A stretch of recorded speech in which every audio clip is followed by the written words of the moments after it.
Assalamualaikum sahabat Alikna semua. Alhamdulillah kita berjumpa lagi di channel Alikna Family.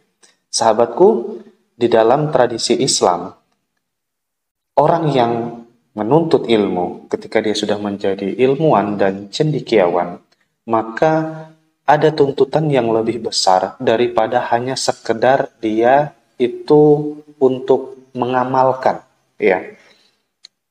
Jadi ketika kita berada pada proses atau tahapan mengetahui atau pada proses mengamalkan, maka dari situ kita bisa hanya mengamalkan apa yang dipahami, diketahui, lalu kita percaya dan kita yakin. Sudah cukup kalau dalam proses ibadah. Tapi kalau dalam proses berpikir, sahabatku semua, maka tidak cukup hanya terbatas pada paham, tahu, kita memahami, mengetahui, kemudian kita meyakini dan mempercayai. Tidak cukup, ya. Apalagi ketika kita sudah menjadi cendekiawan atau ilmuwan, maka ada tuntutan yang lebih besar, sahabatku semua. Tuntutan yang lebih besar itu adalah beberapa hal yang semestinya tidak dilakukan dalam cendekiawan bagi cendekiawan muslim, yaitu yang pertama adalah bahwa di dalam tradisi keilmuan, dalam menuntut ilmu, yang dituntut adalah bahwa umat muslim jangan sampai menjadi tukang membangkang atau suka membantah, begitu. Hal ini dikarenakan sahabat semua, nanti di dalam prakteknya, pada akhirnya ilmu yang didapati itu bukan menjadi ilmu yang berkah, melainkan ilmu yang pada akhirnya menjadi ilmu yang malah merendahkan atau membantah apa yang sebenarnya sudah benar yang berada di dalam Al-Quran dan hadis, ya. Jadi apakah mungkin kita berkata bahwa berarti dalam Islam itu harus ikut manut aja tanpa kita harus ada merasionalkan, begitu? Enggak. Jadi sahabat semua, sebenarnya di dalam Al-Quran itu ada dalil-dalil yang bersifat qat'i, dan ada juga tunjukkan dalil-dalil itu yang sifatnya dzanni. Jadi kalau yang qat'i ini dia sudah pasti, sahabat semua, dia tak terbantahkan. Yang pada akhirnya tujuannya apa? Tujuannya untuk menjelaskan bahwa betapa terbatasnya akal umat manusia ini untuk mengkaji seluruh apa yang ada pada Allah, mengkaji seluruh kehebatan Allah, ya.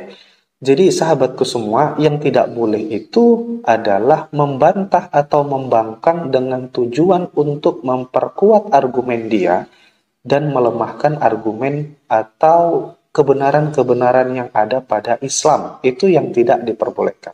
Jadi andaikan kita menjelaskan, mengemukakan semua pertanyaan-pertanyaan yang tujuannya untuk mencari kebenaran, maka itu diperbolehkan. Yang tidak diperbolehkan adalah kita mencari berbagai argumen, ya, lalu kita mencari pembenaran, bukan mencari kebenaran. Tujuannya apa? Untuk membenarkan apa pendapatnya, lalu menyalahkan apa pendapat yang ada di dalam Islam, ya. Seperti misalkan dia minta Al-Quran itu tidak relevan, Al-Quran itu dan hadis itu juga tidak pantas untuk dijadikan dalil, ya, atau Al-Quran dan hadis itu dia minta untuk dirubah. Nah, itu juga tidak jelas, sahabat. Ini sama seperti iblis, ya, ketika dia disuruh sujud, ya, lalu dia sombong, dia nggak mau sujud. Kenapa? Karena dia merasa dia lebih hebat.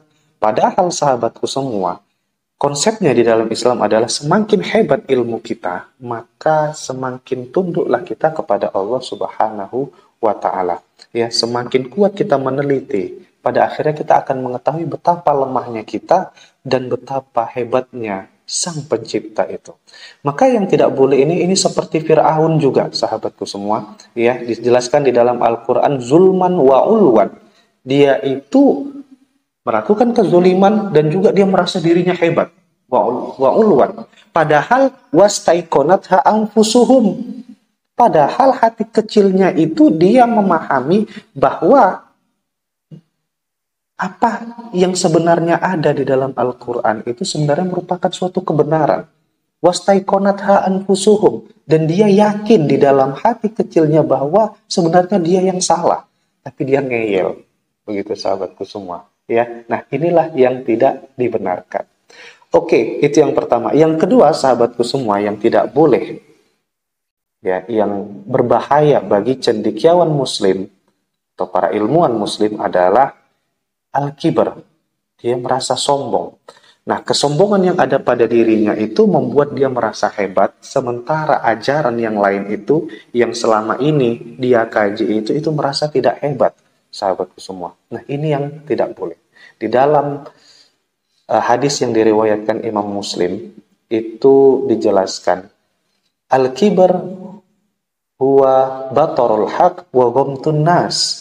Kesombongan itu adalah menolak kebenaran dan meremehkan orang lain. Jadi orang lain itu gak ada yang hebat sama dia, sahabatku semua. Yang hebat hanyalah dirinya. Lalu dia menghebatkan dirinya dengan cara apa? Ghamtul batarul haq, yaitu dia menolak kebenaran. Harus kita ketahui, sahabat semua, bahwa al-haq itu adalah kebenaran yang datang dari Allah. Qul ja'al haqqu wa zahaqal batil, kata Allah. Sementara kalau datang yang benar, maka kebatilan itu akan hilang. Tapi kalau orang sombong, datang kebenaran, kebenaran ini harus dihilangkannya, ya. Jadi kebatilan yang dia anggap itu benar, itulah yang dikuatkan. Itulah kalau orang sombong. Maka sahabatku semua, dijelaskan di dalam Al-Quran juga, di dalam surah Al-A'raf, apa kata Allah? Sa'asrifu an ayatiyal ladina yatakabbaruna fil ardi bighairil haq. Aku akan memalingkan, ya, aku akan memalingkan ayat-ayatku. Aku akan memalingkan kekuasaanku, kebenaranku dari orang-orang yang mereka itu sombong. Wa iyyaraw kulla ayatin la yu'minu biha. Kalau mereka melihat ayat-ayat Allah, tanda-tanda kekuasaan Allah, mereka nggak mau beriman. Wa iyyaraw sabila rasydi la yattakhiduhu sabila. Apabila mereka itu melihat tanda-tanda kebenaran, mereka nggak mau mengambilnya. Wa iyyaraw sabilal ghayyi yattakhiduhu sabila. Tapi kalau ada jalan yang sesat, jalan yang tidak benar, malah itu yang mereka ambil. Nah, ini yang tidak benar, sahabatku semua. Jadi sebenarnya kalau ditanya kenapa tidak boleh sombong, ya, tidak boleh takabur, karena dengan takabur itu akan semakin menutup hati kita untuk melihat kebenaran yang ada pada Allah Subhanahu wa taala.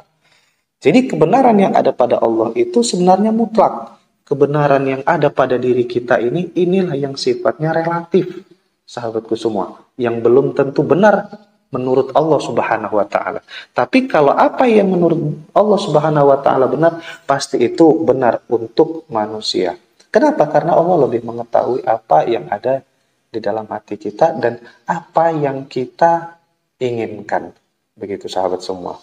Oke, kemudian yang ketiga, sahabatku, yang harus diwaspadai bagi cendekiawan muslim dan ilmuwan muslim adalah jangan sampai mengaburkan kebenaran, mencampurkan antara yang benar dan yang batil. Nah, ini sama seperti paham relativisme dan paham pluralisme agama. Yaitu mereka mengatakan di mana bahwa kebenaran itu semua sama. Ya. Agama itu semua sama. Ya. Semua pendapat orang itu semua benar. Agama itu semua benar. Ya, mereka mencampur adukkan itu. Itu tidak diperbolehkan, sahabatku semua. Kenapa? Ya karena memang apa yang di dalam Islam itu bukan berarti Islam mengikuti kebenaran. Tapi kebenaran itulah yang harus sebenarnya mengikuti Islam. Kenapa? Karena Islam itu sendiri merupakan suatu kebenaran. Mencari kebenaran di dalam Islam, ya, mau menyaring apa yang benar atau yang salah di dalam Islam, itu pekerjaan yang sulit, sahabat semua, seperti memasukkan gajah ke dalam lubang jarum. Kenapa? Karena Islam itu sendiri merupakan suatu kebenaran. Jangan kita mencari kebenaran atau memisahkan yang benar dan yang salah dari ajaran Islam. Jangan. Karena Islam itu merupakan suatu kebenaran. Jadi Islam itu merupakan suatu tolak ukur. Kita mau mengukur kebenaran atau yang salah. Begitu. Maka jangan kita mencampur adukkan antara yang hak dan yang batil. Di dalam Al-Quran dijelaskan wala talbisul haqqo bil batil wa taktumunal haqqo wa antum ta'lamun. Jangan engkau mencampur adukkan antara yang benar dan yang batil. Ya, wa taktumunal haqqo, dan kemudian engkau menyembunyikan kebenaran itu wa antum ta'lamun, padahal kamu mengetahui, ya, sahabatku.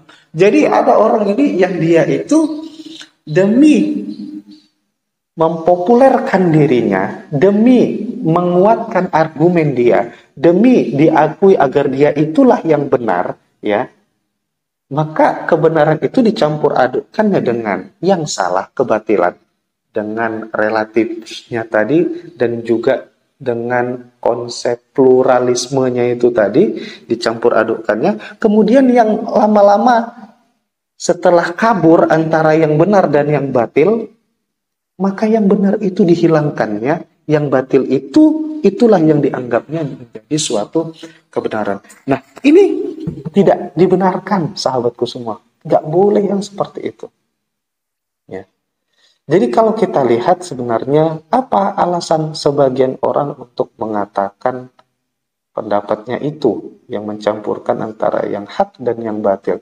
Ya, alasannya adalah terkadang orang mengatakan itu sebagai HAM, hak asasi manusia.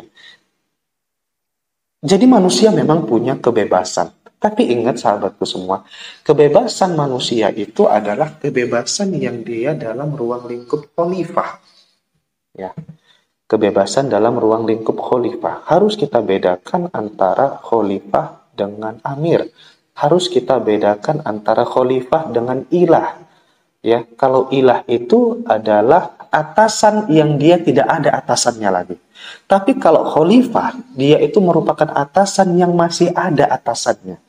Jadi, apa maksud dari khalifah itu? Ya, khalifah itu adalah dia pemimpin, ya memang pemimpin, tapi pemimpin yang dia itu mengemban suatu amanah, yang amanah itu harus diamalkannya.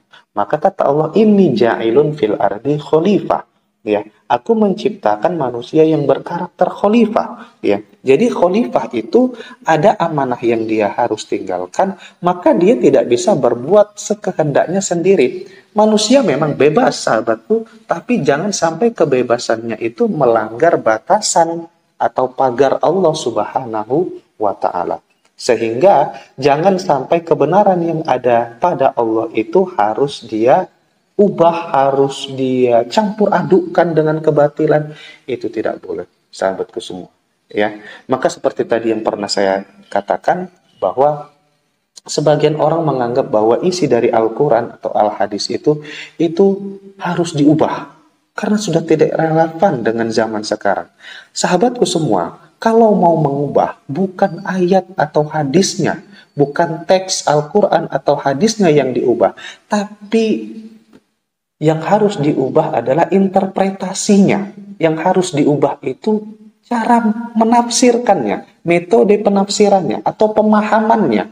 Ya, jangan asalnya yang kita ubah. Kalau teks Al-Quran dan hadis itu tak akan pernah bisa diubah, tak akan boleh diubah, sahabatku semua. Yang boleh diubah adalah metode penafsirannya dan juga pemahamannya. Nah, itu dia pembahasannya ya, sahabatku semua. Sehingga nantinya sahabatku semua, bila tiga hal ini sudah bisa kita hindari, maka insya Allah ilmuwan muslim itu dia akan sesuai dengan karakter keilmuan muslimnya. Maka inilah nanti yang pada akhirnya menjadi orang yang ulul albab, atau yang di dalam Al-Quran pada akhirnya dijelaskan innama yakhsyallaha min ibadihi al-ulama. Pada akhirnya yang paling takut sama Allah, yang paling tunduk sama Allah itu adalah ulama-ulamanya Allah. Sahabatku semua, siapa itu ulama? Yaitu mereka lah para cendekiawan, para filsuf muslim, para ilmuwan-ilmuwan muslim, ya.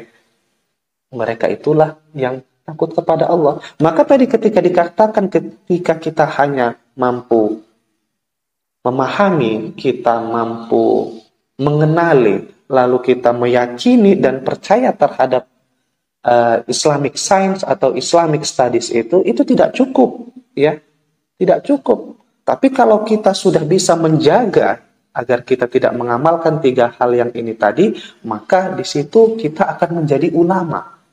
Pada akhirnya, kalau tadi orang yang hanya paham, percaya, dan yakin, mungkin belum ada takut pada dirinya.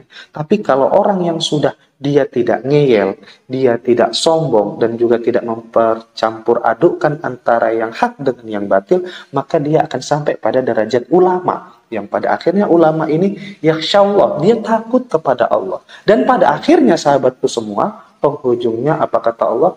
Ala inna awliya Allahi la khaufun alaihim walahum yahzanun. Orang-orang yang dekat sama Allah, ya, orang-orang yang berilmu, para ilmuwan dan cendekiawan itu, la khaufun alaihim walahum yahzanun. Tidak ada rasa takut, kekhawatiran bagi diri mereka di sisi Allah Subhanahu wa taala, karena mereka itulah orang-orang yang disayangi Allah, yang akan selamat dari kemarahan Allah Subhanahu wa taala. Baik sahabatku semua, kiranya ini yang bisa saya sampaikan di pertemuan ini. Mudah-mudahan bermanfaat ya bagi kita semua. Terima kasih. Assalamualaikum warahmatullahi wabarakatuh.